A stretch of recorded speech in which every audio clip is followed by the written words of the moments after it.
تمام زمانے کے انسانوں کو مخاطب کر کے اللہ کی مدد کے لیے، اس کے دین کی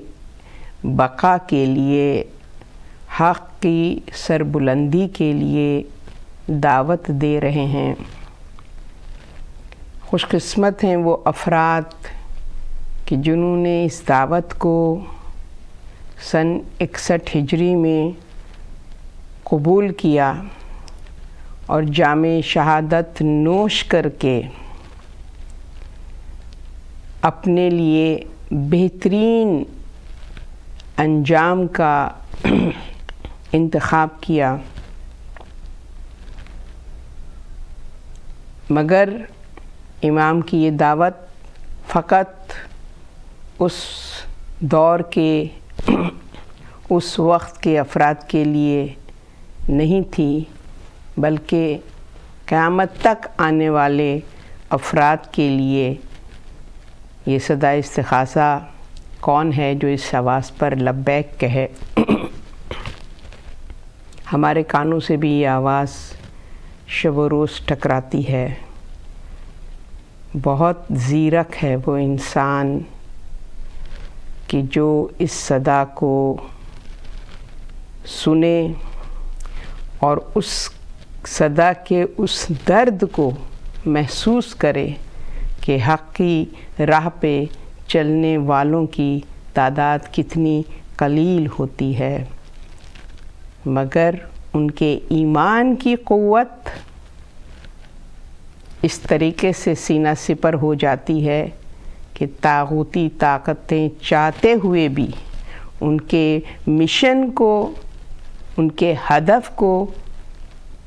ناکام نہیں بنا سکتے۔ یہی معرفت ہمیں اس کی طرف متوجہ کرتی ہے، موٹیویٹ کرتی ہے، انکریج کرتی ہے کہ ایمان کی استقامت میں بڑی طاقت ہے،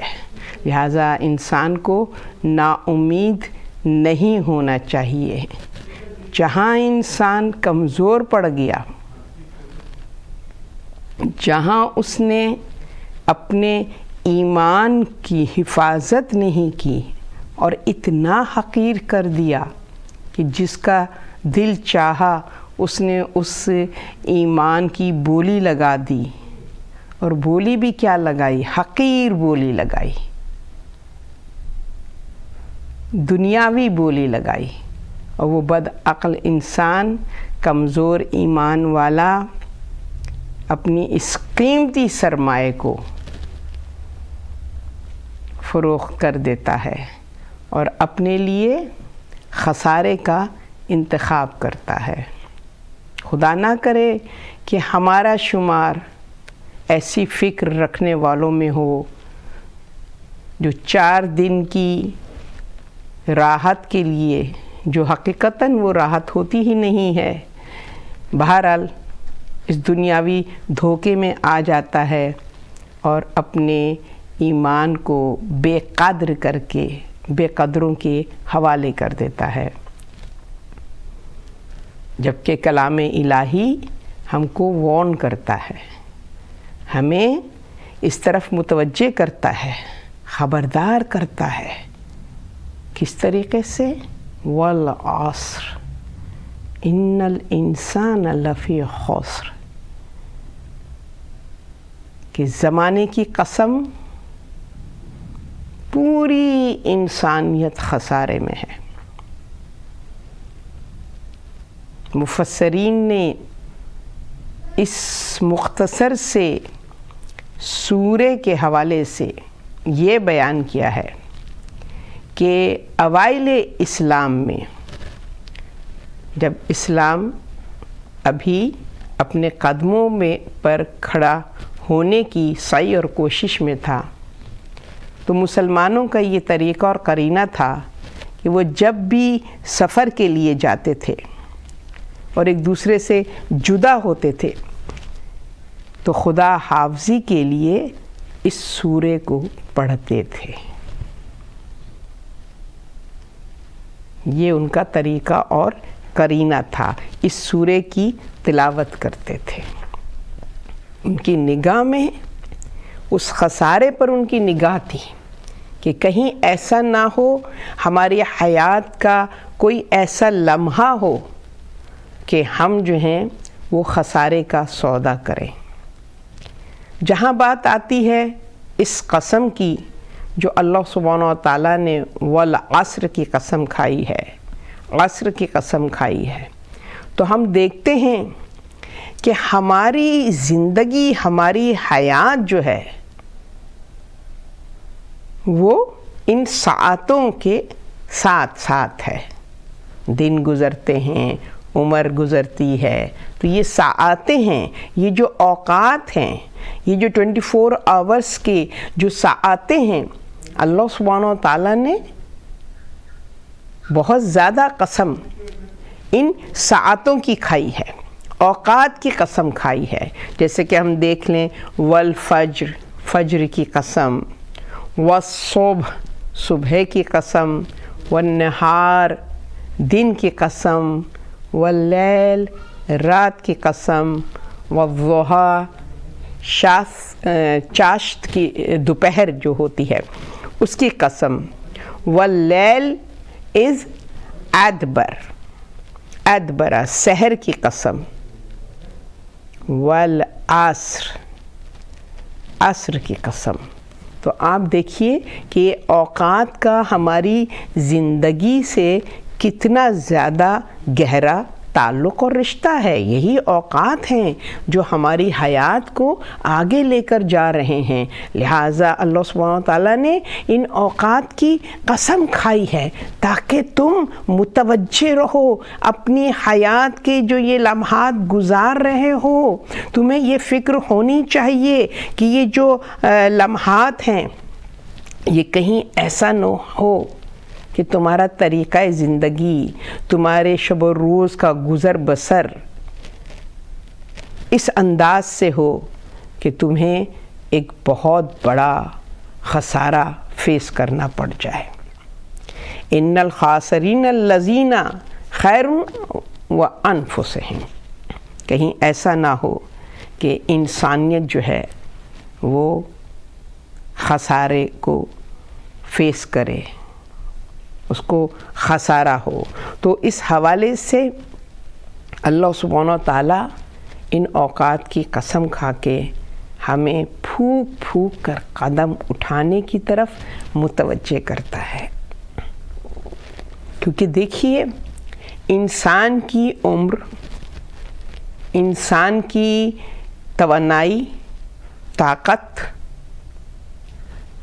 ڈے بائی ڈے کم ہوتی چلی جا رہی ہے کہ نہیں؟ جسمانی طاقت میں کمی آتی چلی جا رہی ہے، عمر جو ہے گھٹتی چلی جا رہی ہے، جو کہ یہ ایک جبراً ایک عمل ہے جو ہمارے اختیار میں نہیں ہے۔ ہم اپنی عمر کو روک نہیں سکتے، اپنی جوانی کو، اپنی توانائی کو، اپنی طاقت کو روک نہیں سکتے ہیں، یہ ہے جو ہمارے اختیار میں نہیں ہے۔ اس کے لیے فخر الدین رازی نے ایک بہت ہی اچھی مثال دی ہے کہ کیا فرمایا کہ انسان اس دنیا میں ایک برف فروش جو آئس، برف کی فروشی کرتا ہو، بیچتا ہو برف کو، ہر لمحے جس کا سرمایہ پگھلتا جا رہا ہے کہ نہیں؟ جب برف انسان بیچے تو برف کا کیا ہے کہ وہ بہت دیر تک اس حالت میں نہیں رہتی ہے، پانی بن کر بہنے لگتی ہے۔ تو کہا کہ انسان مثل برف فروش کے ہے کہ جس کا سرمایہ پگھلتا جا رہا ہے، لہٰذا اسے چاہیے کہ جتنا جلدی ہو سکے اپنے اس سرمائے کو بیچ ڈالے اور اپنے آپ کو خسارے سے بچا لے۔ اگر آپ کو یاد ہوگا تو گزشتہ کی مجلسوں میں میں نے سورہ صف کی وہ آیت آپ کے ساتھ شیئر کی تھی کہ جس میں اللہ سبحانہ وتعالیٰ صاحبان ایمان کو دعوت دے رہا ہے، خسارے سے بچانے کی دعوت دے رہا ہے۔ یا ایھا الذین آمنوا ھل ادلکم علی تجارۃ تنجیکم من عذاب علیم، کہ ایسی تجارت بتاؤں جو تمہیں خسارے سے، عذاب علیم سے پروٹیکٹ کر سکتی ہے۔ یعنی کہ اللہ سبحانہ وتعالیٰ ہمیں، ہمارے وجود کو، ہمارے نفس کو خریدنا چاہتا ہے، اور وہ کس صورت میں خریدنا چاہتا ہے؟ اب آپ یہ دیکھیے کہ انسان کی حیات، ہماری حیات کو خریدنا چاہ رہا ہے، تو انسان کی حیات جو ہے وہ اس کا جو انسان کا یہ سرمایہ ہے، سرمایہ حیات جیسے کہتے ہیں نا، یہ سرمایہ ہے، اور یہ وقت کے ساتھ ساتھ پگھل رہا ہے، اپنے ہاتھوں سے نکل رہا ہے۔ اور اگر ہم اس کے لیے ایسے خریدار کو تلاش کر لیں کہ جو ایسا خریدار ہو کہ جو ہمارے اس سرمایہ کی قیمت اتنی زیادہ لگائے کہ کسی کے اندر اتنی قدرت نہیں ہے کہ وہ اتنی قیمت لگا سکے، کیونکہ تاریخ میں، قرآن میں، سورہ بقرہ میں اللہ سبحانہ وتعالیٰ اپنے اس قیمت کا ذکر کر رہا ہے۔ وَمِنَ النَّاسِ مَن يَشْرِي نَفْسَهُ ابْتِغَاءَ مَرْضَاتِ اللَّهِ وَاللَّهُ رَءُوفٌ بِالْعِبَادِ، کہ یہ وہ افراد ہیں کہ جو اپنے نفسوں کو بیچ دیتے ہیں، خدا کو بیچ دیتے ہیں، اور پھر اس کے بدلے میں اللہ کی مرضی، اللہ کی مشیت خرید لیتے ہیں۔ یعنی انسان کا نفس جب اس لیول پر ہو تو پھر اللہ سبحانہ وتعالیٰ اس کی کیا قیمت لگاتا ہے؟ اس کے عوض جنت تو بہت ہی معمولی شے ہے، اپنی رضا، اپنی مشیت کا مالک و مختار اس شخص کو بنا دیتا ہے کہ جو اپنے نفس کو اپنے رب کے سپرد کر دیتا ہے۔ اور پھر ہم نے دیکھا شب ہجرت وہ فرد نظر آیا، کیونکہ کلام الہی میں مولا کائنات کا ذکر اول سے آخر تک ہے، مگر یہ وہ ذات ہے کہ جو اپنے تعارف کے لیے نام کی محتاج نہیں ہے، اس کا کردار بولتا ہے۔ مولا کائنات کا کردار بولتا ہے، تو یہاں پر بھی مولا علی کے کردار کے حوالے سے یہ آیت قصیدہ خوانی کر رہی ہے کہ یہ وہ لوگ ہیں جو اپنے نفسوں کو بیچ دیتے ہیں رضائے رب کے لیے، خوشنودی رب کے لیے، یعنی اخلاص ان کے اندر، تو اللہ سبحانہ تعالیٰ پھر ان کو اپنی منشا دے دیتا ہے، اپنی مرضی دے دیتا ہے۔